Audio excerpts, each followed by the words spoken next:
CS executive में तो आ गए, लेकिन आगे कैसे पढ़ा जाए कुछ समझ नहीं आ रहा है। तो यस, क्या आपको स्टेप बाय स्टेप रूटीन जानना है कि कैसे सीएस एग्जीक्यूटिव में इनिशियल से पढ़ा जाए? Yes guys, you are at the right video. Hello, this is Mehendee Tushnewar. I am a qualified company secretary. I have cleared all the stages of company secretary course in the first attempt. Also, I have received a National Indian Merit Scholarship with an All India rank 21 in CS Executive.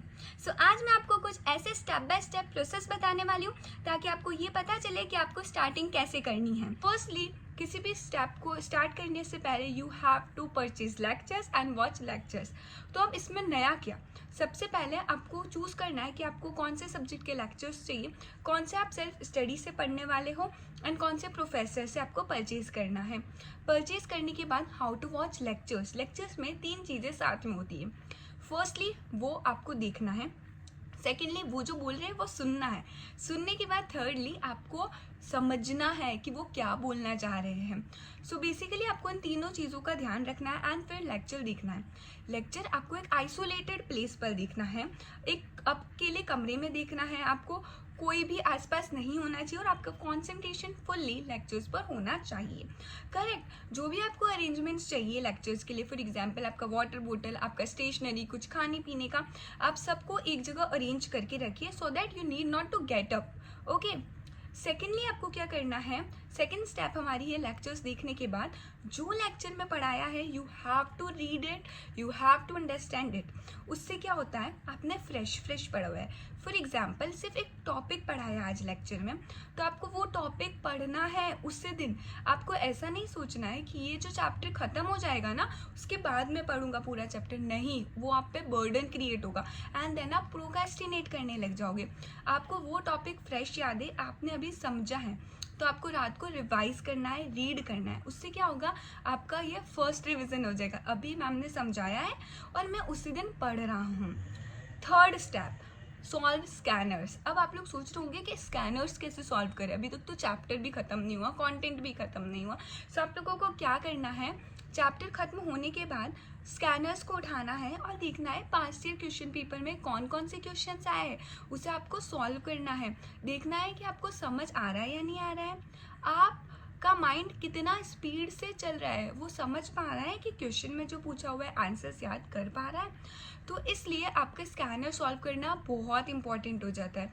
आपको एक idea भी मिलता है कि past year में questions कैसे पढ़े जाते।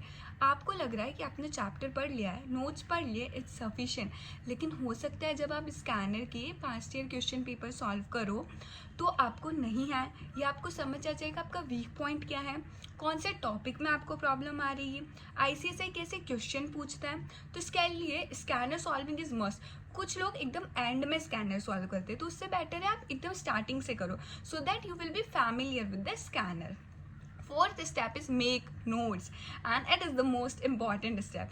आप लोगों को नोट्स बनाना सबसे इम्पॉर्टेंट है। अगर आपको कोचिंग इंस्टीट्यूट का नोट्स भी मिल रहा है तो आप एक बार पहले चेक करो। किससे चेक करोगे, आपके आईसीएसआई मॉड्यूल से चेक करो कि सारा टॉपिक्स कवर है ना। अगर कोई टॉपिक कवर नहीं है तो वो आप खुद से पढ़ो। वैसे 90% सब कुछ कवर होता है, लेकिन स्टिल हम लोगों को कोई भी टॉपिक नहीं छोड़ना है, बिकॉज हम कोई चांस नहीं छोड़ सकते। At the end ICSI paper module से बनाता है, तो आप लोगों का मॉड्यूल का ईच एंड एवरी टॉपिक को पढ़ना है, उसे समझना है। कोचिंग इंस्टीट्यूट के नोट्स के बाद भी अगर आपको लगता है कि आपको खुद के नोट्स बनाने हैं, देखो मैं ये सजेस्ट करती हूँ कि आप खुद के नोट्स बनाओ। उससे क्या होता है, 3 बेनिफिट्स है उसके। सबसे पहले आप कंटेंट को पढ़ते हो, सेकेंडली जो इंपॉर्टेंट लाइंस होती है आप उसको हाईलाइट करते हो कि क्या आप नोट्स में लिखोगे। ऑब्वियसली पूरा का पूरा कंटेंट आप नोट्स में नहीं लिख सकते हो। थर्डली आपने नोट्स बना लिए तो अब आपके खुद के बनाए हुए नोट्स हैं, फिर जब आप उसको पढ़ते हो ना तो आपकी याद करने की स्पीड जस्ट हाफ हो जाती है। फॉर एग्जाम्पल कोई टॉपिक आपको 1 घंटे में याद हो रहा है, करेक्ट, लेकिन अगर आप अपने नोट्स बना के नोट से पढ़ोगे, बिलीव में वो आपका 20 to 30 मिनट्स में कवर हो जाएगा। मैंने ये टेक्निक अप्लाई करी हुई है, इसलिए मैं आपको इतनी श्योरिटी के साथ कह रही हूँ। अगर आपने खुद के नोट्स बनाए ना तो वो 100% ईजियर काम होगा।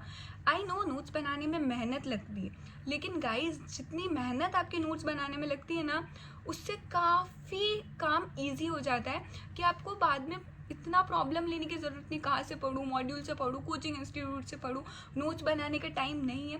तो आप क्या करो, इनिशियल में जब लेक्चर्स चल रहे हैं उसके साथ साथ पढ़ाई कर रहे हो, नोट्स भी उसके साथ साथ ही बना रहे हो, ताकि आपको एंड में प्रेशर नहीं आएगा। सब चीज़ आपको ध्यान रखना है स्टार्टिंग से, कि उसकी स्टार्टिंग अगर सही होगी ना तो एंड ऑब्वियसली बेस्ट होगा। तो आपको स्टार्टिंग से नोट्स बनाने हैं एंड नोट्स प्रिपेयर करने हैं, correct. And the fifth step is revise. अब मैं रिवाइज कैसे करूँगा उसकी मैं टेक्निक बताती हूँ आपको, हाउ टू रिवाइज। तो आपको रिवाइज कैसे करना है, रिवाइज आपको करना है बोल बोल के, ऐसे रिवाइज करना है as if you are teaching someone. You need not to be fancy.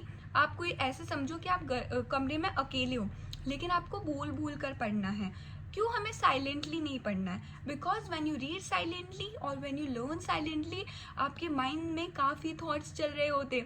आपको ऐसा लगता है कि आप अभी पढ़ रहे हो, लेकिन नहीं, आपके माइंड में बैक ऑफ द माइंड काफ़ी थॉट्स चल रहे होते कि इसके बाद में ये करूँगा, उसके बाद में ये करूँगा, कहाँ से पढ़ना है। तो हमें ऐसा नहीं करना। आई जस्ट वॉन्ट कि अगर आप 1 घंटा भी पढ़ रहे हो तो आपको कॉन्सेंट्रेशन सिर्फ और सिर्फ पढ़ाई में होना चाहिए और उस टॉपिक में होना चाहिए।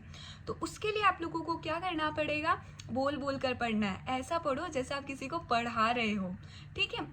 हो सकता है इनिशियली आपको वियर्ड लगेगा, लेकिन टाइम के साथ आपको इससे काफ़ी हेल्प होगी, काफ़ी। क्यों? क्योंकि जब आप बोल बोल कर पढ़ते हो तो क्या होता है, आपके ही वर्ड्स आपके कानों में स्ट्राइक करते हैं and that goes directly to your mind.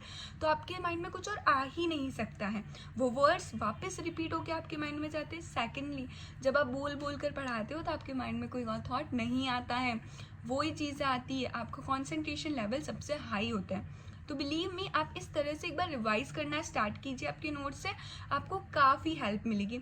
ये 5 ऐसी हैबिट्स है जो आप आपके डेली रूटीन में इजीली इनकलकेट कर सकते हो, और लेक्चर्स के साथ कैसे पढ़ना चाहिए, कैसे आगे प्रोसीड करना चाहिए बेसिकली, वो मैंने आपको अभी इस वीडियो में बताया है। आई होप ये आपको हेल्प किया होगा, and thank you for watching. Please like, share and comment. Thank you.